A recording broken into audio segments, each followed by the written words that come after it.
Hello, this is Maria, the founder of 4-Season Foraging, a Minneapolis-based business that teaches you to safely and sustainably work with wild edibles.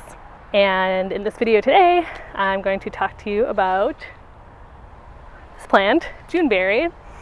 But before I get into it, I just wanted to say thanks for watching.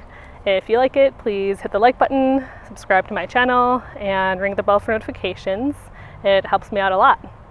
And if you're able to, you can join me on Patreon. The link is down below in the description box. And on there, you can pledge a small monthly dollar amount to help me keep producing these informative videos for you all. So thanks a lot. So let's just start with the basics. What is a Juneberry? Well, it's this small tree growing right behind me here. And sometimes it might look more like a shrub. That just depends on the variety. And it might be something you've heard about before. It goes by a lot of different names. So some people call it serviceberry or SHADBUSH or Saskatoon berry. Just kind of depending on the region, you might have a different name for it.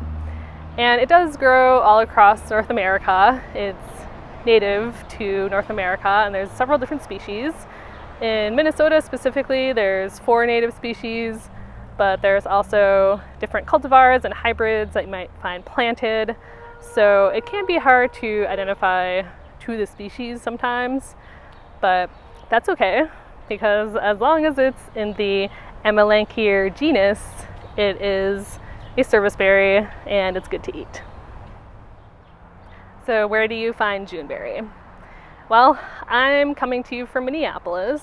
So for me, I'm most likely to find it in parks and yards and along boulevards, you know, all these different places where it gets planted, in front of businesses even.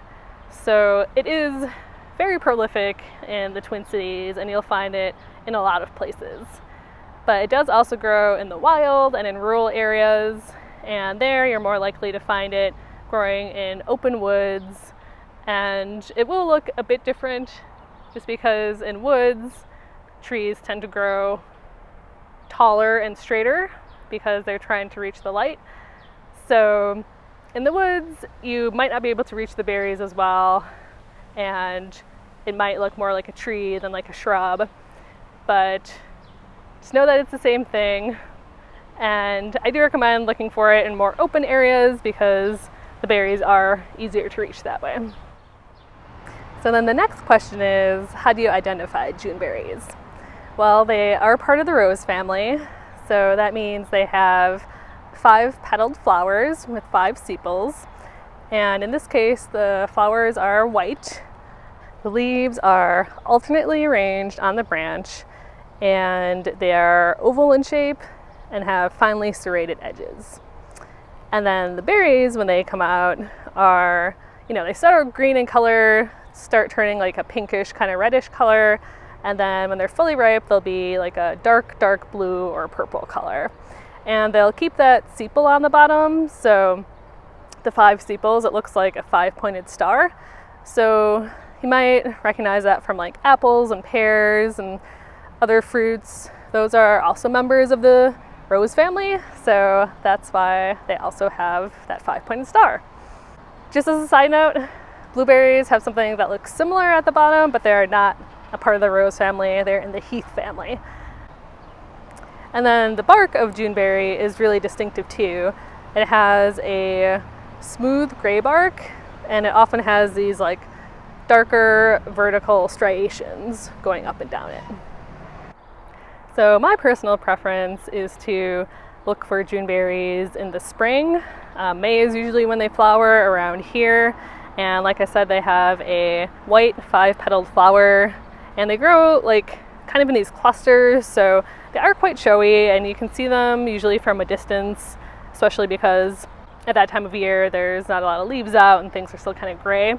So yeah, I like to just go around and make either a mental note or like write it down somewhere of all of the Juneberries that I see, and then I can go back when I know they'll be ripe a few months later and pick them.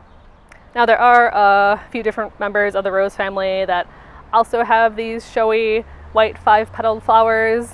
For example, cherry and chokeberry. Some apple species make white flowers, so you might have some confusion there with which exact species it is, but you should be able to tell it's a Juneberry by the smooth gray bark, often with vertical striations on it.